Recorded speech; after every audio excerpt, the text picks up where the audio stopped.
Senhores acadêmicos, minhas senhoras, meus senhores, muito obrigado pela presença no nosso ciclo de conferências, cujo tema geral é Poesia e Religião. Eu, antes de mais nada, queria agradecer muito ao acadêmico Ivan Junqueira, que não só coordenou, como presidiu a mesa da semana passada, e pedir desculpas ao acadêmico Antônio Carlos Sequim por não ter podido estar aqui, estava em Belo Horizonte. E nós estamos aqui para ouvir Marco Lucchesi, que vai nos falar sobre Dante Alighieri. Eu tenho uma grande pena de que não esteja aqui presente conosco o acadêmico Oscar Dias Correia, que era um grande leitor, tradutor, sabia a Divina Comédia em vários trechos de cor. Um pouco antes de falecer, fez uma belíssima conferência aqui na Sala José de Alencar, e naquela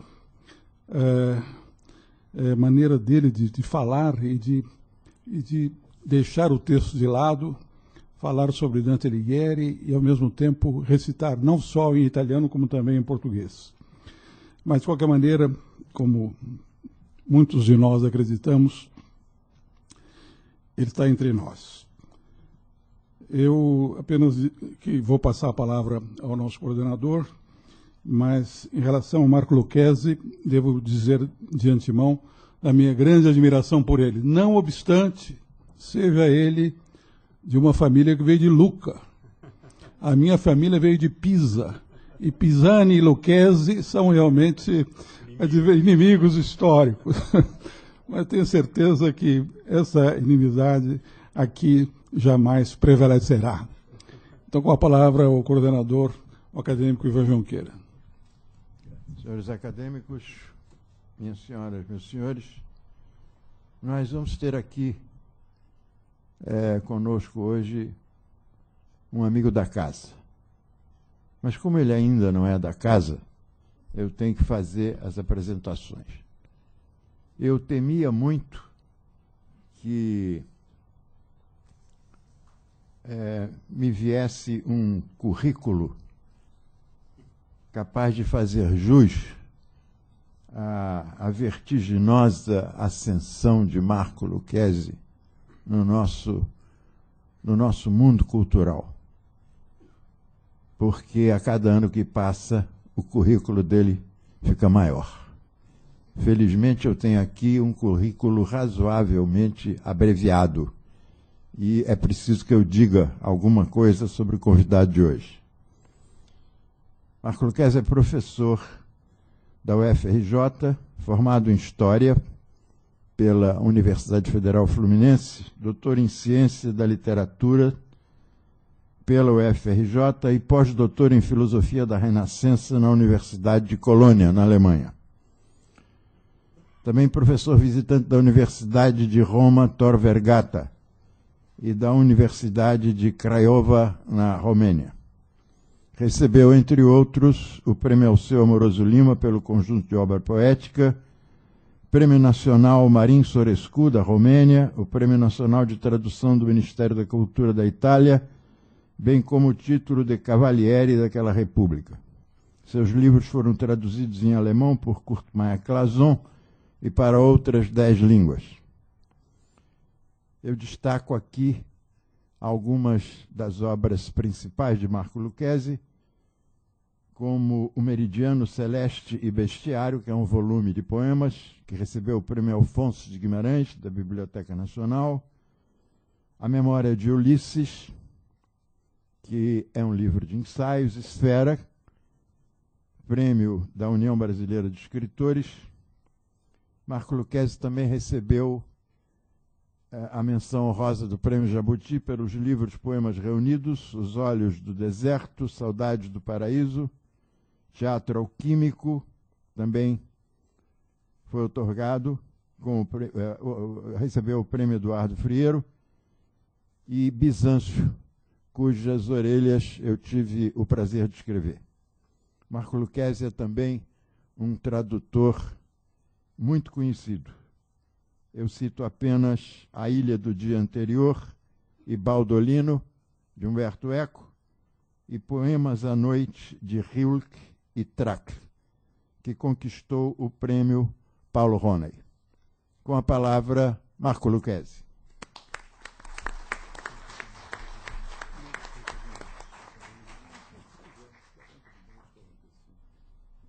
Queria agradecer imensamente o convite de participar dessa mesa, os convidados dessa casa, o presidente que manifestou desde o início a nossa histórica inimizade genética. Mas há uma estranha coincidência, data vênia, presidente, que eu gostava agora de sublinhar, é que nossas respectivas e distintíssimas damas têm o mesmo nome. Ah, que bom. Então, é verdade, data vênia. Provavelmente foi a Láurea que nos deram, né? Dante mesmo dizia, né, perché Pisan veder Lucca non ponno, né? Então é uma coisa grave, né? E agradecer enormemente a Ivan Junqueira, que me acolheu não apenas naquelas orelhas, né, mas em grande aprendizado que a gente fez, todos nós fizemos, brasileiros, né, uma paideia profunda que o poeta, o ensaísta, o crítico Ivan Junqueira estabeleceram no Brasil, com uma leitura que passa por Eliot e o transcende, e por Dylan Thomas e por Baudelaire. Salve, Domício. Então, nós temos uma dívida muito profunda com o Ivan, todos nós, e estar nessa casa me alegra enormemente. Pelos amigos queridos que vejo, muitos são aqui, mas não os digo para não os comprometer sobremodo. E, de qualquer maneira, eu devo confessar, senhor presidente, não sei se para o seu, para o meu desespero, que eu tenho dois grandes vícios de italianidade. Tentei me libertar, fiz processos analíticos, cataplásmicos, mas permaneço neles. A ópera... Castigos corporais, não, né? Não, isso não. Isso, eu não cheguei a esse ponto, presidente. Ainda estou um pouco dentro da beira de uma certa... Mas aí está Luiz Paulo Horta, que de algum modo me absolverá, né, dessa condição adicta, né, da ópera, da sinfônica, obviamente, e da ópera, né? E outro vício é Dante. Então, quer dizer, Domício, eu estou dizendo só dois. O acadêmico Domício conhece os outros 1.500, ou 1.003, a maneira de Don Giovanni, vícios, né?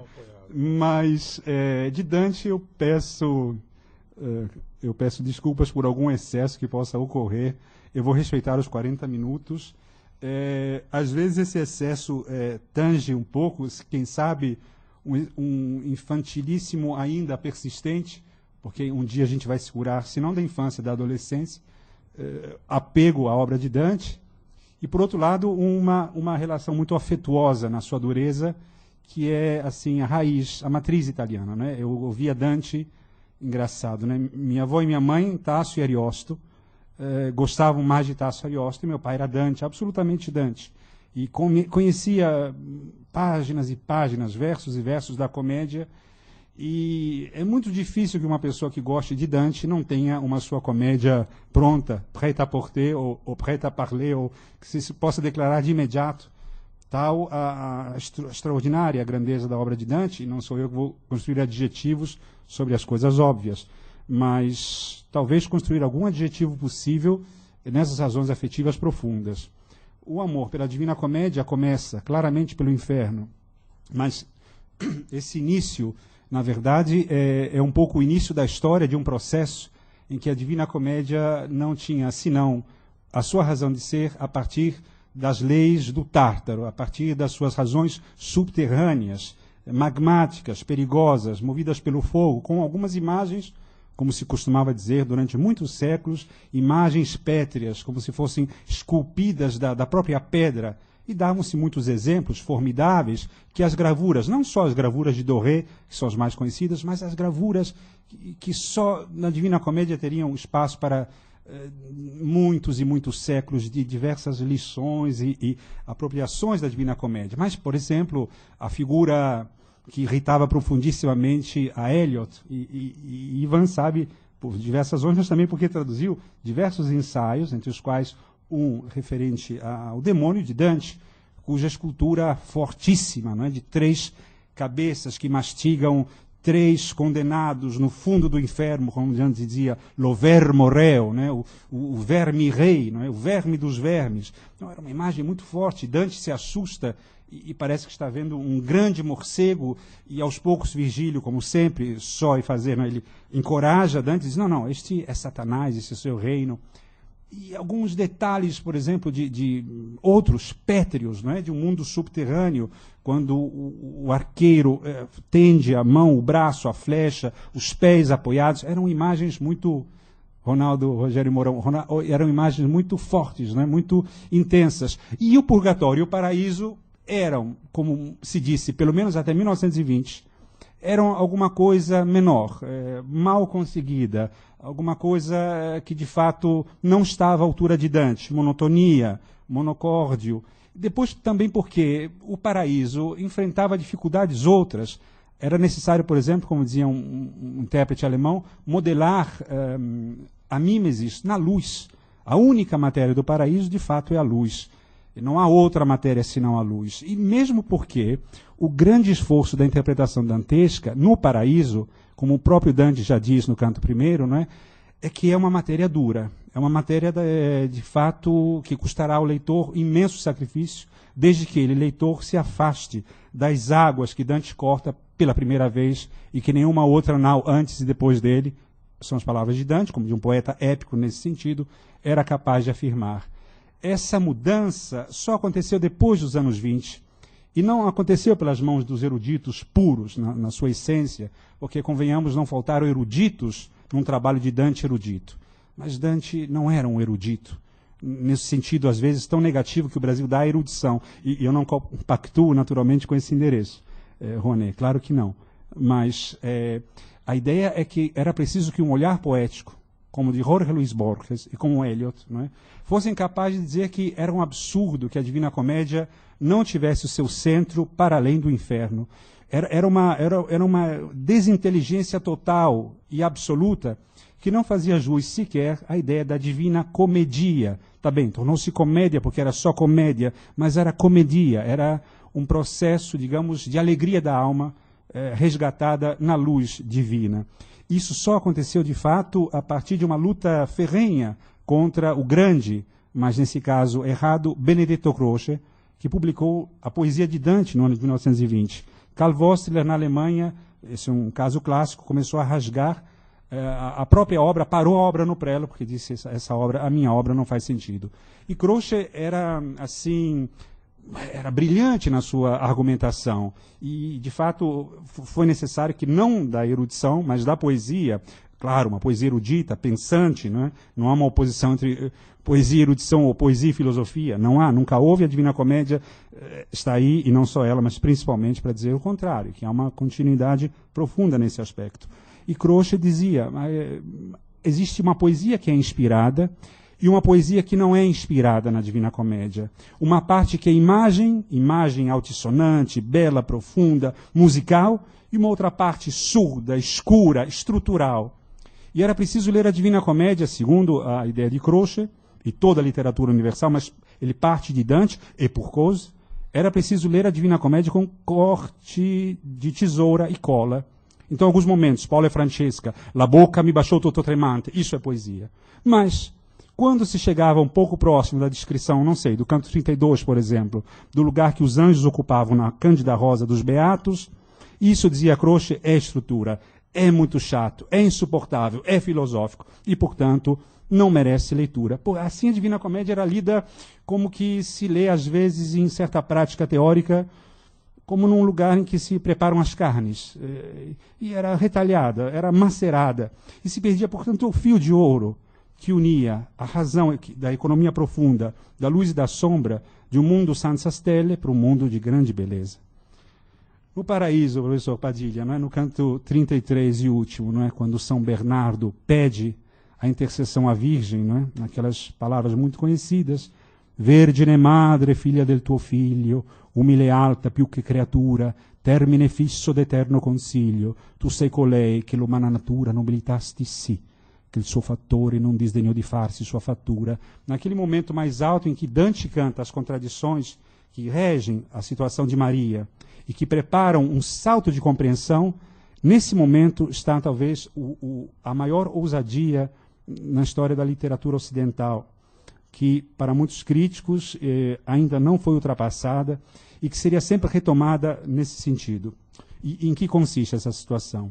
Essa situação consiste no não lugar do paraíso e no não tempo que o paraíso ocupa, não ocupando. Ou seja, Dante já no Convívio estabelecia que o Empírio, que este céu de fogo, chamava-se Proto-Noé, e essa Proto-Noé era o lugar que a gente pode hoje, digamos, transferindo para valores aristotélicos, na visão neoplatônica de Dante, era mais ou menos como o mundo das ideias de Platão, mas personalizado. Era como a mente divina, que naturalmente não estava em espaço algum e em tempo algum, porque ocupava além do espaço e do tempo, a sua condição ôntica.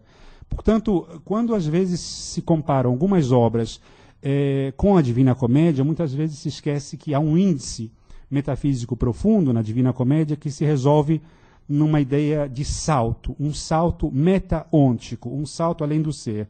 Por exemplo, quando Dante no canto 23, estou sempre falando do paraíso, quando Dante no canto 23 vê o carro de Cristo, o carro de Apolo, passando em triunfo pelo céu e deitando larvas de fogo, e larvas, obviamente, e com esse fogo profundo, fazendo renascer um jardim de beatos, Dante não olha isto que é, naquele instante, o centro absoluto de uma viagem da Divina Comédia, que é a viagem para Deus.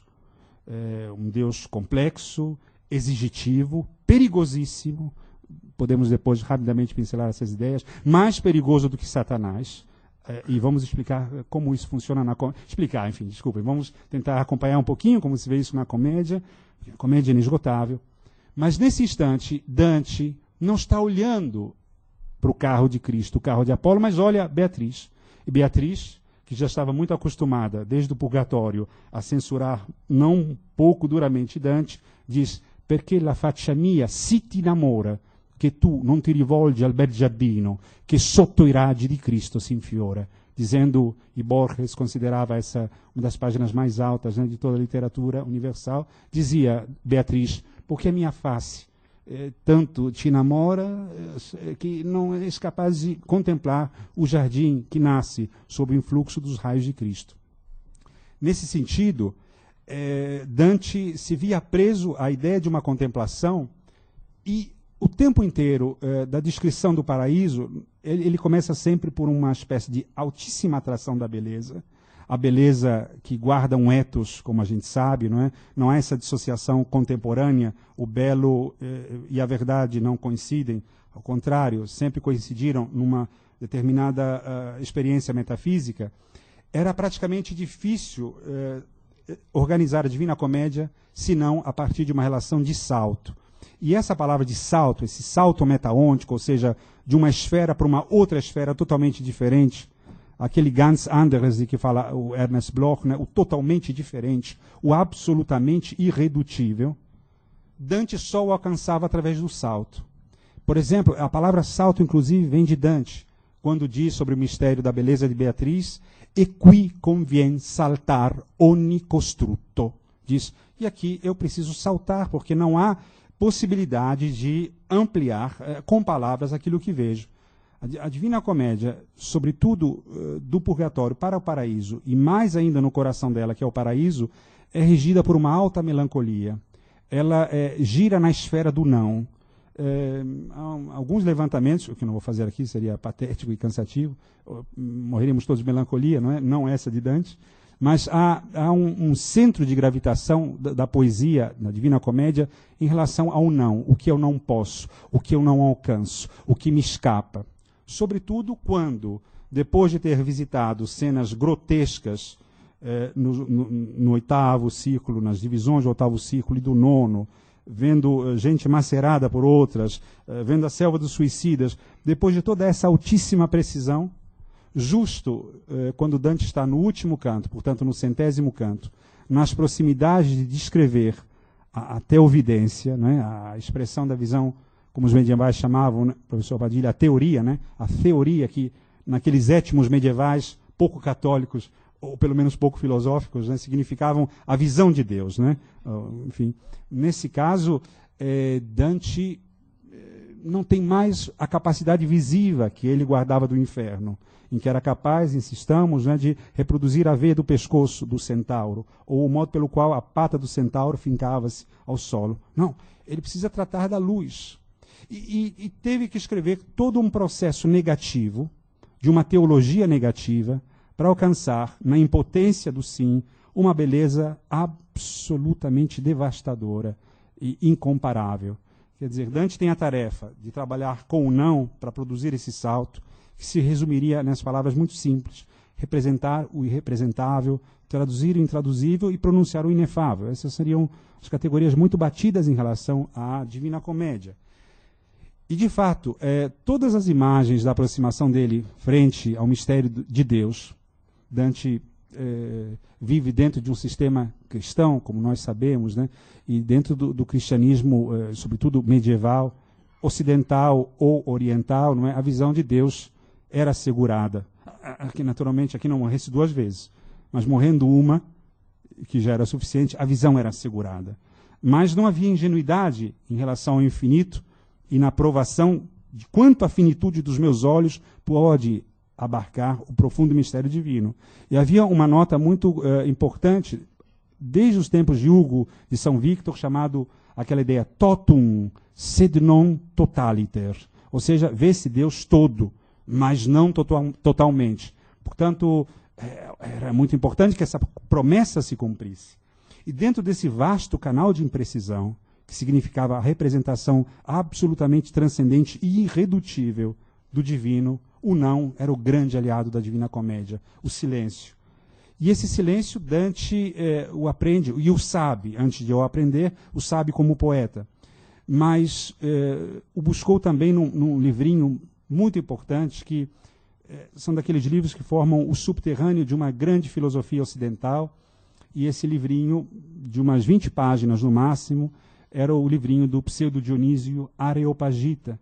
E o Pseudo-Dionísio dizia que só podemos conhecer a Deus por formas indiretas, obviamente, São Paulo, etc., etc., mas através de um excesso.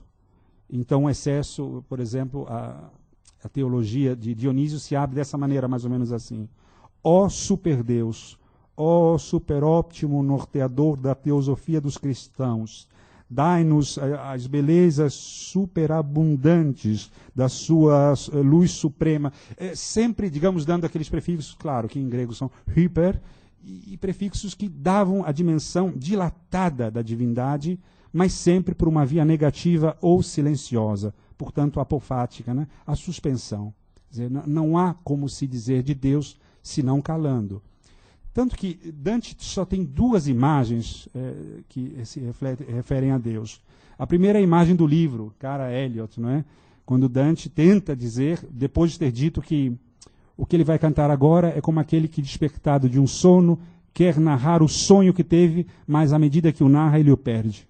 Como a neve que ao sol se dissigila, como a neve que se derrete ao sol. Essa é a condição de Dante, e muitas metáforas que insistem outra vez sobre essa impossibilidade, sobre esse grande não, em torno do qual, dizíamos anteriormente, gravita a Divina Comédia. A imagem é a imagem do livro. Então Dante diz: nel suo profondo vidi che si interna, legato con amore in un volume, ciò che per l'universo si squaderna, sostanze, accidenti, lor costume, quasi conflate insieme, che ciò che io dico è un semplice lume. Que diz assim: eu olhei na parte profunda interna do livro e me dei conta como estão amarradas as páginas que se encontram no mundo descompaginadas, páginas separadas no mundo, que agora eu as encontro todas encadernadas num único volume, através de um nó que se chama amor, em torno do qual, enfim, encontro substâncias, acidentes e a relação que as substâncias e acidentes tomam entre si. Ora, do ponto de vista de uma expectativa do leitor de muitos séculos, era pouco e, ao mesmo tempo, era um grande atrevimento. Era pouco porque não me dava a descrição que Giotto era capaz de me dar de Deus com todas as suas feições.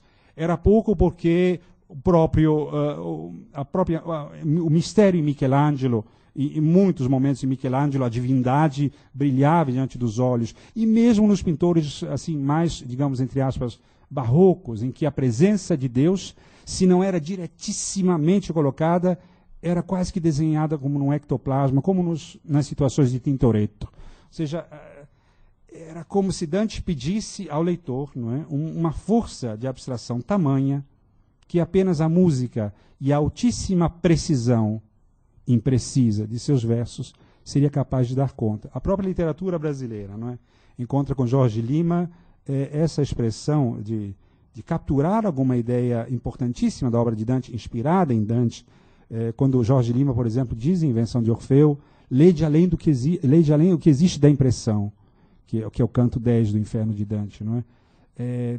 Uma leitura desconfiada, uma leitura que não acredita no que lê porque sabe que aquilo que está sendo lido remete para outros e mais altos patamares de significação. Esse que é o grande descontrole do texto cristão e da poética cristã. Esse descontrole, essa festa dos signos, ela se dá a partir do Apocalipse e de todas as leituras subsequentes ao Apocalipse. Cordeiro absolutamente não é cordeiro. Enquanto que na obra, digamos, de Homero, um cordeiro era um cordeiro para o sacrifício, agora o cordeiro, a antiga palavra kurban, agora já não é mais cordeiro. A montanha em Homero era uma montanha. De fato, se fala em montanha ou deserto no Apocalipse, montanha e deserto podem até ser, mas não serão necessariamente deserto e montanha. Dante atribuía a si próprio essa ideia apocalíptica, não apenas na missão profética que a Divina Comédia devia apresentar aos homens, mas também no modo pelo qual Dante deveria debruçar-se na leitura dessa situação. E o sorriso de Beatriz e a beleza do sorriso de Beatriz era a garantia dessa transcendência.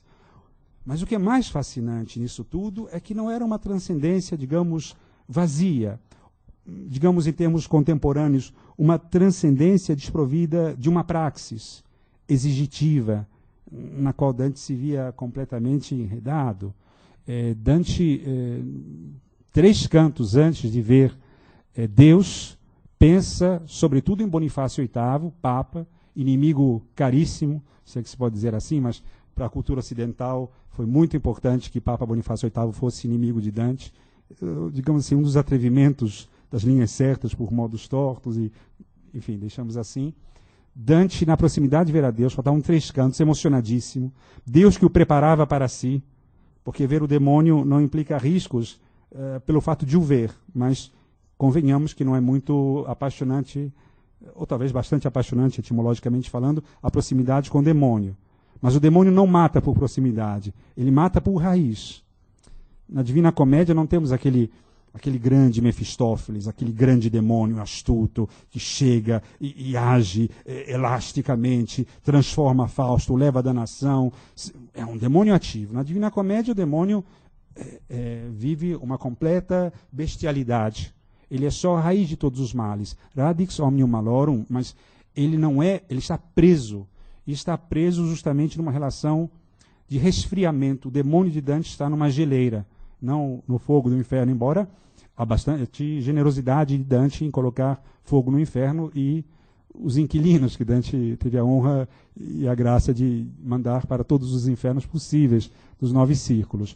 Mas o fato de ver necessariamente o demônio não era um risco. De ver a Deus, sim, porque Deus é a fonte de toda a luz, fonte primeira. À medida que Dante sobe, os anjos aumentam a velocidade de modo vertiginoso em torno do ponto que é Deus. Casual punto non puote aver sito. Não pode haver um ponto casual aqui. Tudo aqui está predeterminado.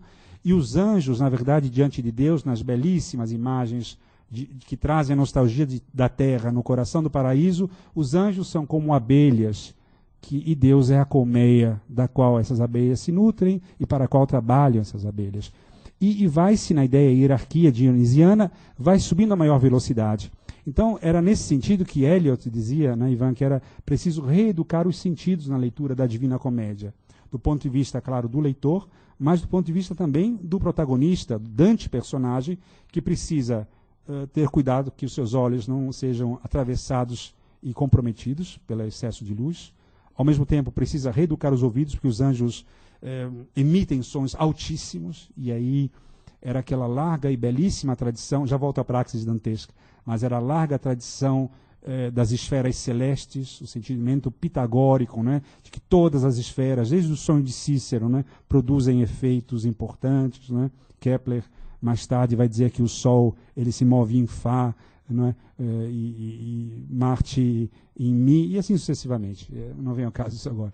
O fato é que Dante, na iminência de ver a Deus, pensa no Papa Bonifácio VIII e diz: "E veggio quel d'Alagna entrar più giuso", e vejo aquele de Anagni, que se dizia Alagna, a cidade do Papa Bonifácio VIII, ir cada vez mais para baixo. Dante gostava muito de usar pleonasmos, né? Subia-se in Suso e descia-se in Giuso. Portanto, subia-se para cima e descia-se para baixo. E na Divina Comédia, esses pleonasmos, convenhamos, têm uma função muito importante.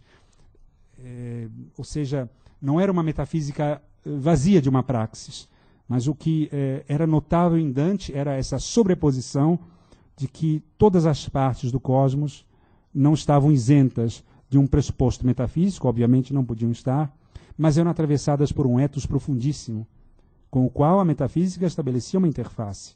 A metafísica alimentava esse ethos, mas havia um sentimento terreno, uma vida terrena que não podia ser desprezada. A beleza da Terra, ela era intrínseca à condição de quem vive. E mais tarde, claro, transportada ao paraíso com grandes imagens, imagens de revoadas de pássaros e cascatas e saudades daquilo que poderia talvez, se não tivesse a presença da Terra em Dante, ser sempre pura e absoluta abstração.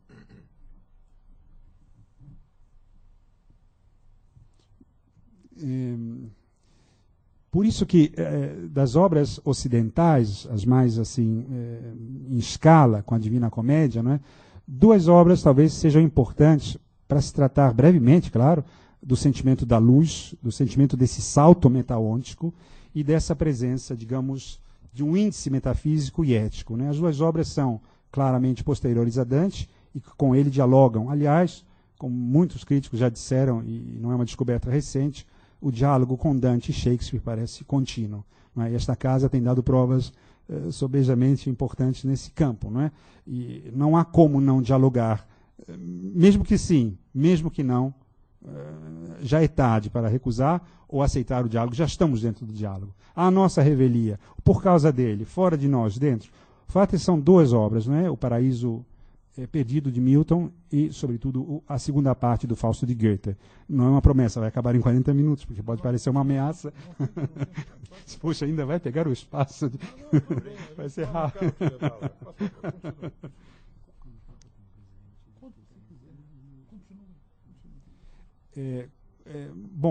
O canto terceiro da obra de Milton é um canto de grande louvor à luz. É um dos louvores mais importantes que já se deram nessa grande obra em diálogo com a Divina Comédia, em diálogo, né? E há um verso muito importante de Milton, é uma parte linda que diz "Hail, Holy Light", e começa a dizer "Bright Essence of Bright Effluence in Create".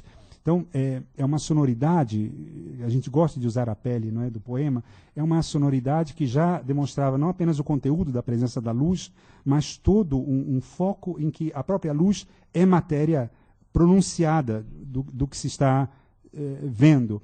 E na obra de Milton, esse hino à luz era muito importante, porque era feito a partir de uma situação das trevas, uma nostalgia da luz. Isso também se encontra em Dante, e se encontra em Dante no famosíssimo canto terceiro, né? Nell'aere senza stelle, um ar sem estrelas, aere senza tempo tinto, um ar sem tempo, um ar sem estrelas.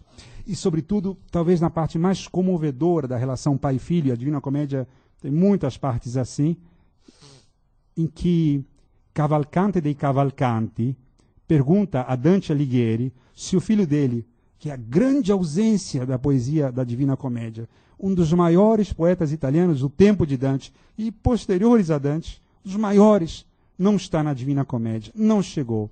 Pergunta-se um dos maiores críticos italianos que morreram há 3 anos atrás, Cesare Garboli, onde está Cavalcanti na Divina Comédia? Será, não dizia razão freudiana, porque era mais delicado para não dizer assim, mas Onde está Guido Cavalcanti? Tudo bem, Papa Bonifácio VIII tem garantido. Ele pergunta a Dante em muitos momentos, onde está o Papa? Ele ainda não chegou, mas aqui é o lugar dele. Quando o Papa... Não, espera um pouquinho, já vamos ter o lugar do Papa. Mas Cavalcanti não está. Não chegou, nem vai chegar. E o pai de Cavalcanti, Cavalcante di Cavalcanti, pergunta a Dante com uma delicadeza para saber se o filho ainda vive. Porque os danados do inferno, eles não sabem do tempo presente. Preveem o futuro, sabem o passado, mas não sabem o presente. É um drama esse, imenso. E ele pergunta assim a Dante, non fiere gli occhi suoi il dolce lume? Que quer dizer, será que a doce luz ainda não lhe fere os olhos?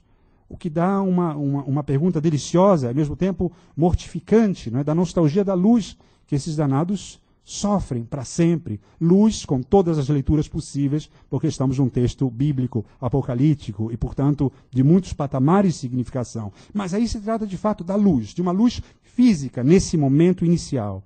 O Paraíso Perdido, ele é narrado a partir de uma lógica das trevas, de uma lógica de um combate perene, que depois termina a sua perenidade e que se alcança num patamar de um hino enorme à luz e de uma restauração de paraíso terrestre.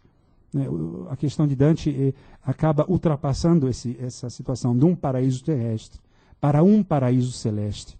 Voltemos depois. Um outro caso importante é o Fausto de Goethe, a segunda parte, o segundo Fausto, que trata efetivamente da lei das subidas, não é? Assim como o de Dante, que diz subir para cima.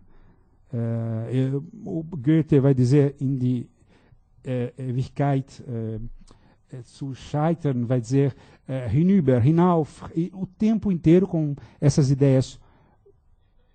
Kommt zur Klarheit euch liebende Flammen, vem para as chamas, ele fala que as chamas sobem, e termina realmente, né, das ewig weibliche zieht uns hinan, o eterno feminino, né, nos chama sempre mais para cima. Na ideia do Fausto, do segundo Fausto, a presença da luz, das palavras Klarheit, Helle, assim como em Milton e em Dante, são palavras já por si próprias translúcidas, escolhidas não apenas pela matéria, mas pela sonoridade. Por isso, de novo, Eliot, é preciso reeducar com esses grandes os sentidos. E essa ascensão de Fausto se dá, aí sim, talvez, num aspecto dramático que falte à Divina Comédia, que é a contemplação do rosto, que está garantido em Dante, apesar do excesso de luz e por causa do excesso de luz. Dante, ele sofre uma transformação nos olhos, e Beatriz diz que di quest'acqua convien che tu bei, é conveniente que você beba desta água, a água do fogo, para que aí sim, límpidos os olhos e protegida a condição física do poeta, ele possa, através da lei do fogo, alcançar uma gramática do fogo ainda maior, que é Deus. No Fausto, essa presença do fogo, obviamente, se dá em diversos momentos, mas essa dramaticidade final de que o Fausto é um acréscimo perene de ascensão e uma sempre postergada contemplação final, isso dá uma situação muito contemporânea, não é? As vestes, digamos, da Taverna, Dr. Roné, kantianas, diretas e indiretas de Fausto, por razões fenomênicas, outras, mas é praticamente inatingível o rosto. Não há promessa da teovidência na ideia do Fausto de Goethe. E por isso a ascensão não termina. O próprio Fausto diz uma palavra ótima em alemão, não é? Que é Puppenstand, que quer dizer Puppen, não é? Crisálida, né? O estado de crisálida. Né? É permanente essa situação, quer dizer, vai nascer daqui a pouco, mas não nasce. Esse é um drama do Fausto que alcança também algumas vestes de origem protestantes, embora com uma estrutura muito assemelhada à da Divina Comédia. Mas em ambos os casos, tanto no Fausto de Goethe quanto no de Milton, há um drama da luz e uma necessidade de que a luz fosse bastante e necessária, capaz de firmar um horizonte poético dificílimo, regido pelo não, regido pela ausência, regido pelo intervalo. Mas há uma pequena passagem aqui, acho que para não alongar muito, mas há há um momento muito especial na Divina Comédia, muito especial, porque a pós-modernidade é muito atrevida, a pós-modernidade é muito apaixonada por si própria, ela tem um autoconceito de si e um desprezo violentíssimo, para não dizer, não sei que outro modo, não é? Pelo passado, uma arrogância enorme, e portanto ela se toma como o centro do mundo, o centro das verdades, ela inventou tudo. O que havia antes era uma espécie de teologia incompleta, a teologia do acabamento. Só agora sabemos as coisas, só agora inventamos a pólvora, só agora temos intertexto, só agora temos as questões metalinguísticas. Isso não havia nada antes. Somos melhores do que Homero. Isso para dizer que é fácil encontrar no Ulisses de Joyce, não é? Momentos de metalinguagem, porque, obviamente, Guimarães Rosa, e aqui estamos falando de estaturas assim, enormes, mas a crítica às vezes esquece que essas invenções, como às vezes faz com a crítica de cinema, não é? A gente pergunta, mas como é que vamos analisar cinema? Basta saber poesia. E aí dá para fazer análise sobre cinema, por exemplo, não é? Porque parece que o cinema, então, como é a última arte, ou a penúltima, ou antepenúltima, porque há muitas, não é? Como se não houvesse mais um arcabouço de diálogo com o passado para explicar o contemporâneo. Enfim, para ser breve. Como se a Divina Comédia não apresentasse momentos de metalinguagem, que é o momento que a obra testa a si própria, a obra quer ver se está funcionando, a obra se põe exatamente à prova. Digamos, um exemplo brevíssimo, na Odisseia de Homero, Ulisses volta, e um pouco antes de voltar a Ítaca, está com Alcino, rei dos Féaces, e houve um cego, naturalmente Aedo, de nome Demódoco, que canta uma história muito importante. Todos prestam atenção à história, aí Ulisses chora, diz, mas por que Ulisses chora? E ele diz, porque essa é a minha história. Então era importante ver que, na verdade, esse é o momento metalinguístico dentro da Odisseia, sem entrar nas questões hermenêuticas da Odisseia, é uma coisa muito longa, não é o caso, mas era a significação da obra que testava a si própria. Os próprios aedos, quando improvisavam, porque assim nasceu a tradição da Odisseia, diziam a dedirósea aurora, né? Rododactylos eos. Então, a rochosa Ítaca, a ligeira mulher, o mar vinoso, todos aqueles epítetos que nos habitam, porque aí dava tempo para depois fazer o segundo verso e o terceiro. Em toda a improvisação popular, há um grande acervo de, digamos, momentos de descanso, né? Porque senão fica muito difícil. Um outro momento importante desse teste pode ser feito imediatamente na Divina Comédia, no canto 26 do Inferno. É um canto muito interessante porque ninguém duvidaria em momento algum da imensa cultura de Dante, imensa cultura, mas uma cultura medieval. Mas não quer dizer diminuição. Hoje nós sabemos como é vasta. Os grandes Everest da cultura medieval, que só a ignorância, digamos, de uma prática estritamente perversa ou com comprometimento dos outros, não era capaz de ver. Precisamos do século XX e do século XXI para ver como são grandes situações. Até hoje alguns manuais, muitos manuais franceses sobretudo dizem, e aí então morreu a filosofia, e aí só veio... São fatos abomináveis, assim, que né, assim, os manuais repetem uma ideia que já tem uns 300 anos, já chegou a Dante. Há um momento, portanto, que Dante fala de Ulisses, e Ulisses, na Divina Comédia, está preso ao fogo, está condenado por ser tecitor de fraude, que é aquele tecedor de fraudes, um mentiroso, um enganador. E a pergunta que se fazia de imediato era, Dante leu a Odisseia e a Ilíada? A resposta é, até a cátedra a cátedra de Florença, o grego era uma grande impossibilidade para o Ocidente. Não é? As primeiras cátedras de grego se dão no século XV, e de hebraico também, com Pico della Mirandola, por exemplo. Enfim, o fato é que Dante não leu a Odisseia, mas leu resíduos da Odisseia e da Ilíada, as coisas abomináveis, aliás, e sobretudo, Virgílio, porque Dante sabia toda a Eneida de cor, e é o próprio Virgílio que diz isso para Dante, dizendo, ben lo sai tu que la sai tutta. E, de fato, através das informações da Eneida de Virgílio, Dante imagina Ulisses, sabe do cavalo, sabe da astúcia, mas não sabe aquilo que hoje qualquer estudante que nunca leu a Odisseia e a Ilíada já sabe que Ulisses volta a Ítaca. Dante não tinha informação correta e segura, aliás, nenhuma informação. E nesse grande furo, digamos, de uma cultura vastíssima, tinha furos no sentido da sua abrangência, mas não tinha furos no sentido da sua estruturação. Aqui a gente já vai terminar. Nesse caso, o que se mostra absolutamente fascinante é que Dante inventou uma nova Odisseia, e dessa vez uma Odisseia latina.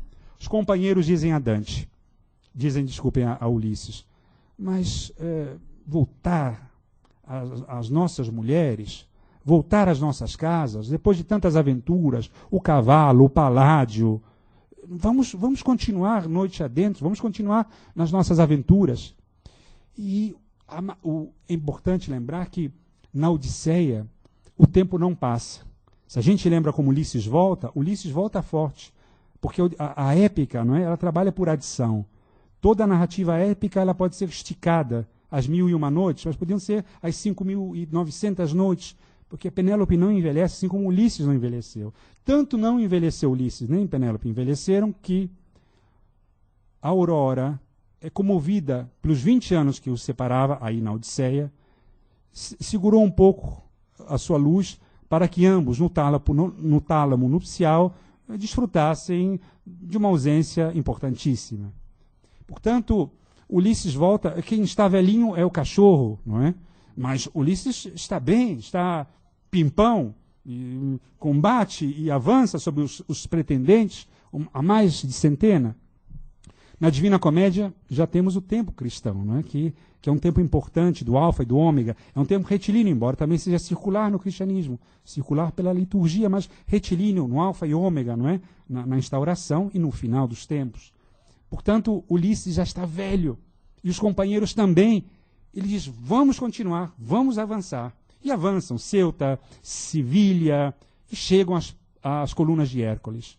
Ove Hércules segnò i suoi riguardi, onde Hércules mostrou que não se podia passar.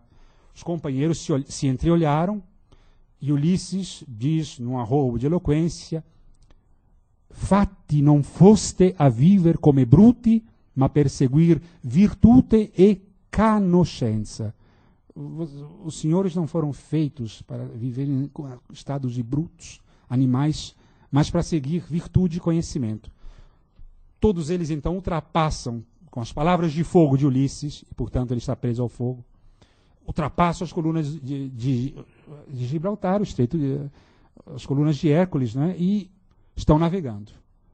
Il folle volo, diz Dante, nas palavras de Ulisses, porque Dante, como não falava grego, latim sim, mas não grego, quando Ulisses fala, na Divina Comédia, Ulisses fala para Virgílio.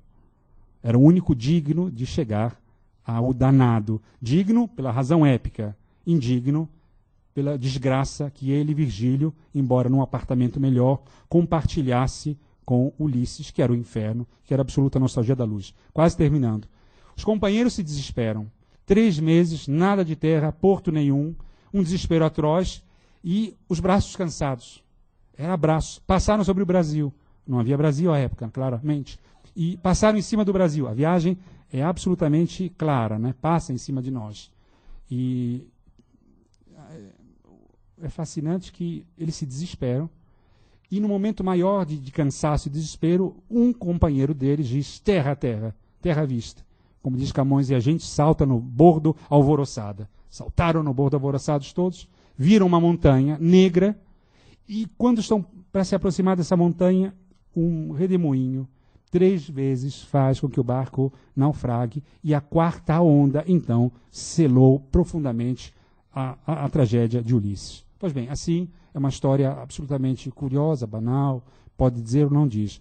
Mas o fato impressionante, e aqui terminamos, é essa passagem de teste metalinguístico, aquele mesmo teste sobre o qual falamos, em que Demódoco dizia a história de Ulisses, e Ulisses dizia, este sou eu. Ou então, como na segunda parte do Quixote, não é? O Quixote pergunta a Pança, o que estão dizendo de nós? Mas dizem que o senhor se veste de uma forma, como assim? E, enfim, já tinha uma recepção, e a recepção estava embutida na obra, na segunda parte. Na verdade, Ulisses estava indo justamente para uma montanha. Ulisses é um herói antigo, sequestrado para um texto cristão. herói antigo que via uma montanha e não duvidava que uma montanha, dizíamos antes, fosse uma montanha. Não duvidava que aquelas águas oceânicas fossem água de oceano e que o céu fosse terra, céu e a terra, terra. Ulisses não sabia que estava num texto muito perigoso, que é o texto cristão, que requer uma chave complexíssima de interpretação. Eu não posso ler o Apocalipse, não é? Embora, enfim, haja hermenêuticas assim, pelo Faro, por ouvir dizer, uma hermenêutica violentíssima. Há inspiração, é claro. Há questões outras, há visões, não entramos nesse mérito. Mas caramba, perdoem o caramba, mas há uma hermenêutica séria e severa. Ulisses, portanto, ele não sabia que estava navegando num texto cristão e naufraga. E por que naufraga? Naufraga, pelos dois registros, né, Domício? Em homenagem ao Domício, ao professor Bechara, pelos muitos registros em que se opera a língua, né? O caramba, etc. Só explicando a interjeição assim. O fato é que Ulisses acabou naufragando num lugar que lhe era proibido, que era a montanha. E essa montanha é a montanha do paraíso terrestre. E como está no Gênesis, Deus pôs um querubim com a espada flamígera, uma espada em chamas. Eu olho para o professor Tarcísio para ver se eu não estou errando. E como o professor Tarcísio não diz nada, eu continuo. Então, culpem, portanto, o acadêmico Tarcísio Padilha por qualquer excesso. Eu já estou terminando, presidente. E o fato essencial, podia estar olhando também em você, mas eu já fui citado, então acho que muitas vezes é melhor evitar. Para não se comprometer mais pelas minhas citações, assim. O fato é que Ulisses naufragou e Dante, só no canto além do paraíso, praticamente no canto 30 do paraíso, Dante vê lá de cima il folle volo de Ulisses. Porque Ulisses, para Dante, é uma divina comédia em negativo, uma micro-divina comédia. Ulisses, como Dante, se arriscou no mar da eternidade. Ulisses, como Dante, estão num caminho para Deus, com a diferença de que Dante sabe muito bem que esse caminho é para Deus, inclusive foi por intercessão divina que essa viagem se realizou. Só que, embora Ulisses não saiba, Ulisses vai direto num projeto de transcendência para a montanha terrestre, do paraíso terrestre, que já não é transcendência, mas é um início de transcendência. O paraíso visitado por um outro ser humano, 4.000 anos, são os cálculos de Dante, depois da expulsão de Adão e Eva. 4.026 anos, para ser mais exato. Ao mesmo tempo, Dante, quando desce ao inferno, explicou-se por que ele descia. Enfim, não vou nem citar, todo mundo lembra, naquele início, né, em que Dante diz nel mezzo del cammino, etc., etc., Dante, ele tergiversa, ele quase vê o sol, de novo essa demanda da luz, il sol, atrás de uma montanha, que mena dritto altrui per ogni calle, o sol que nos faz ir por vias seguras. Dante estava para ir desse lugar, mas as feras o impedem. Ulisses quis ir diretamente, sem as feras, mas conheceu outro impedimento e muito mais grave. Ulisses, nesse caso, é um herói inocente que navega no texto perigosíssimo que é o texto cristão. Herói épico, mas para uma outra épica fora do lugar. Enquanto que Dante restaura, aqui vamos terminando, essa grande épica da melancolia através de uma viagem chancelada por Deus. Quando Dante reencontra o seu trisavô, Cacciaguida, Dante pergunta se ele deve dizer o que está vendo ou não. E Cacciaguida diz, a tua visão fa manifesta. Manifesta toda a sua visão. Se houvesse alguma dúvida, vamos a São Pedro. São Pedro diz também a Dante, apri la bocca e non nasconder ciò che io non nascondo. Abre a boca e não esconda nada daquilo que não está sendo escondido. Dante tinha, portanto, mais do que Ulisses, uma missão profunda, e a sua viagem foi plena de riscos. Enfrentou desmaios no inferno, quando houve a história de Paulo e Francesca, precisou dormir de um sono profundo, precisou ver cenas abomináveis, grotescas, como o Conte Ocolino, não é? Como o Canto 25, que Machado traduziu em 1874, uma das maiores traduções, não é? Seria uma Divina Comédia assombrosa, belíssima, porque a Divina Comédia que Machado escreveu era da metamorfose dos assassinos, dos ladrões. E o próprio Xavier Pinheiro, cujo filho depois reclama a sanidade do pai a Machado de Assis, não é? Porque diz que o pai, enfim, é o que está escrito mais ou menos assim, que o pai gostou muito daquela tradução de 1874 e do globo, de outro globo, né? E aí, o Xavier Pinheiro fez a primeira grande tradução do início ao fim com as tercinas um pouco assim arrevesadas, mas muito importantes, tanto que vivem hoje em Jorge Lima, na invenção de Orfeu. Mas o que seria Machado traduzindo toda a Divina Comédia? Dante viu aquilo que era uma coisa cara ao alienista de Machado, né? La bocca sollevò dal fiero pasto, quel peccator forbendo i capelli. Vê aquela imagem do Conte Ugolino comendo o crânio do arcebispo Ruggeri, não é? E limpando a boca no guardanapo dos cabelos do crânio que ele, Dante... É uma visão, dizia Eliot, terrível. A Divina Comédia não pode terminar no canto 33, nem no 34 do Inferno, mas ela precisa progredir. E Dante entendeu, como entenderam outros companheiros dele, que para subir era preciso descer. Aquelas grandes leis da invenção que o cristianismo trouxe. E foi preciso descer para que Dante, depois, vendo as atrocidades de um vasto hospital, de um imenso pronto-socorro, que é o inferno, fosse purgando-se e adquirindo uma estratégia da luz. Durante horas, e aqui juro que eu termino mesmo, né, a Divina Comédia podia ser vista assim como um grande campo de erudição. Mas o que hoje aflora no terror dos meninos que estudam na escola italiana, não é? É o medo de dizer Dante, não é? A Itália devia ter uma lei proibindo que os professores ensinassem, assim, entre aspas, não é? Porque é difícil, quando se aprende obrigatoriamente algumas coisas, fica-se às vezes proibido de voltar a um trauma imenso, não é? Certas experiências de Camões, às vezes você precisa restaurar uma pessoa de 30 anos para ler Machado. Convenhamos que também é um caso importante, não é? Não só de gosto, mas tem outras problemáticas aí, né? Domício e Capitu, vocês sabem bem disso, que a coisa é mais complexa. Mas, assim, enquanto houve uma grande renovação dos estudos norte-americanos da Divina Comédia, não é? Hoje a gente vê um deslocamento para os estudos da Rússia, não é? O mundo todo estuda Dante, obviamente, mas houve alguns poetas magníficos que hoje estudam a Divina Comédia, mas houve um, e com ele termino, o nome dele morreu num campo de concentração, era Ossip Mandelstam, que escreveu um livro lindíssimo, lindíssimo, um dos livros mais bonitos sobre Dante, que se chama simplesmente Rasgavor o Dante. Rasgavor é conversação. Conversação sobre Dante. Conversa sobre Dante. Pode ser traduzido no plural. É um livro magnífico que diz: abaixo todo tipo de erudição. Se não faz sentido essas discussões em que a crítica italiana, e não só, às vezes se perdem para dizer como é que são feitas as manchas lunares. Dante trata disso. Como é que as almas emagrecem no inferno só tendo falta de corpo, etc. Isso não tem importância nenhuma, absoluta. Josip Mandelstam concordava com Jorge Luis Borges quando, nos seus 9 ensaios dantescos, né, e nas 7 noites, aquele homem, não é, referia-se a alguns milagres que só a Divina Comédia era capaz de produzir. Por exemplo, versos dos Argonautas, que Dante nunca alcançou ocupando a Divina Comédia. E nada de intertextualidade. Borges ia para um caminho um pouco mais complexo, um pouco mais indefinido.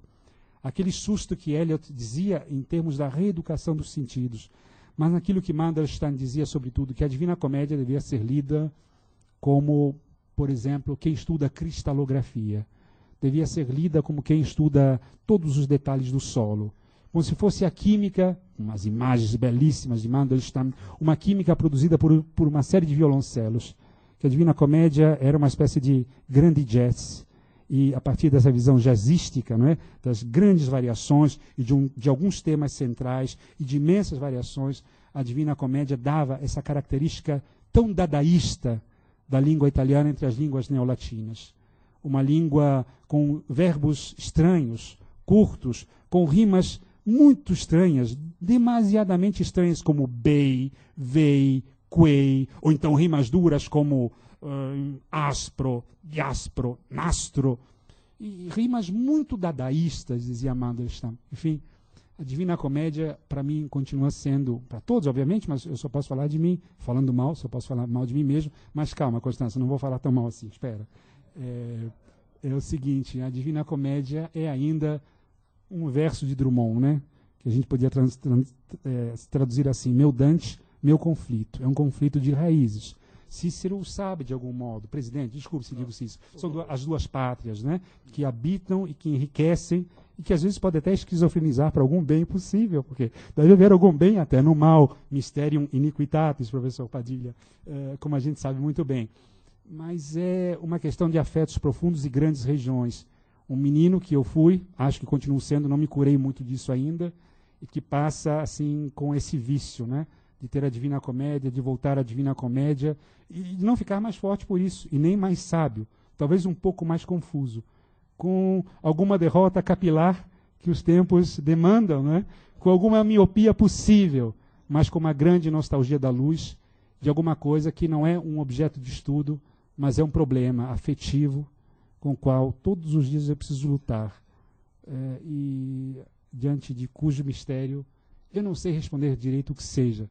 Mistério do texto literário, certamente, mistério da poesia, desse rosto de Beatriz e de todos os rostos que me iluminaram em alguma infância. Porque, como todos nós, como em Bandeira, menino fui, como os demais, feliz. E é preciso continuar feliz. Bandeira não dizia isso, mas a gente pode dizer. Muito obrigado, presidente.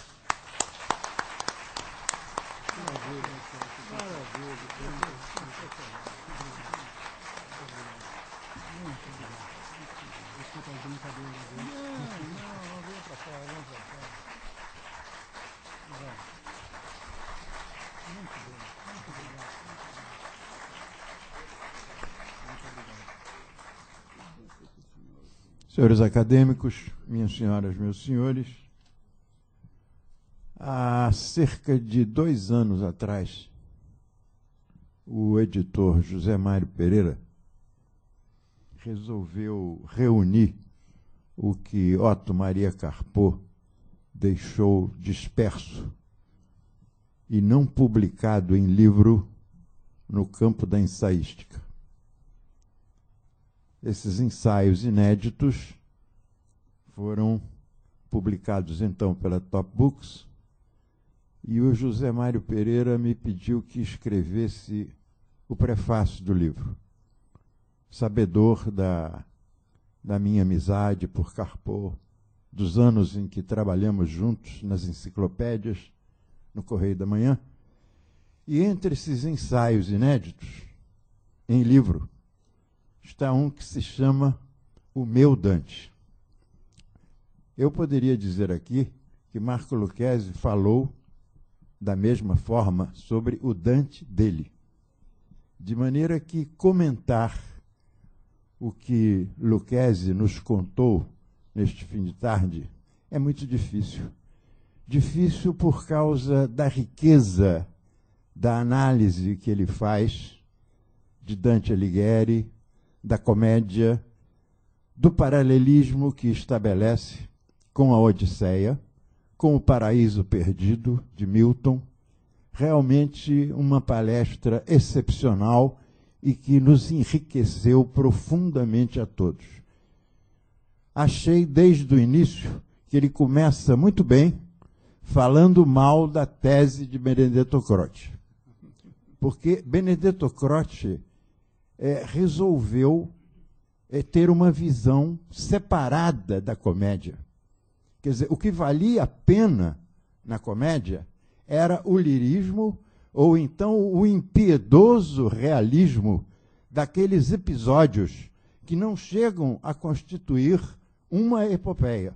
Aquilo ali é uma constelação de episódios que Dante Alighieri testemunhou em sua viagem imaginária àqueles 3 reinos do outro mundo: o inferno, o purgatório e o paraíso. Então, Croce comete essa impertinência, porque quando se lê a comédia, o que se vê é que o realismo e o lirismo atravessam a obra inteira.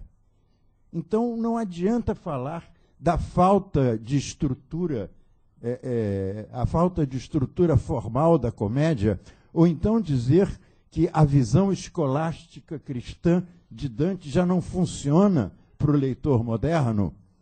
E Marco Lucchesi, logo depois, toca no problema da luz.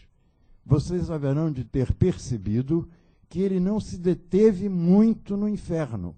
Todo mundo fala muito do inferno e se esquece de que este inferno não existe sem o purgatório e o paraíso. Foi como ele disse, a partir de 1920, começou-se a pensar assim. Não é possível ler a comédia sem entender o paraíso, ou seja, a grande metáfora da luz, como já se disse, não é isso? De maneira que o que nós temos que dizer aqui é muito obrigado a Marco Lucchesi, um dos mais profundos conhecedores da comédia que nós conhecemos, e dizer apenas a esse auditório, que talvez não seja tão ilustrado na leitura da comédia, é que o Divina só aparece graças aos humanistas do século XVI. Quando Dante chama a comédia de comédia, ele está falando do poema alegórico.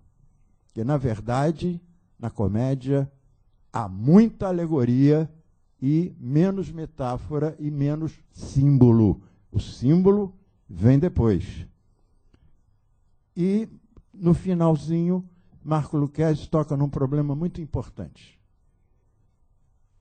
É um certo grau de intraduzibilidade do texto de Dante, porque ele está escrito na língua dos R's. Ele fala em Xavier Pinheiro, eu acrescentaria Cristiano Machado e, sem dúvida nenhuma, um outro Dante. O nosso Dante, Dante Milano, que traduziu exemplarmente 3 dos cantos do inferno. E justamente na introdução que escreveu a sua própria tradução, Dante Milano consegue refletir e dizer uma frase exemplar para cada tradutor que se aventure nesse ofício de verter de uma língua para outra. Pode-se traduzir o que um poeta quis dizer, mas não o que ele disse. Muito obrigado.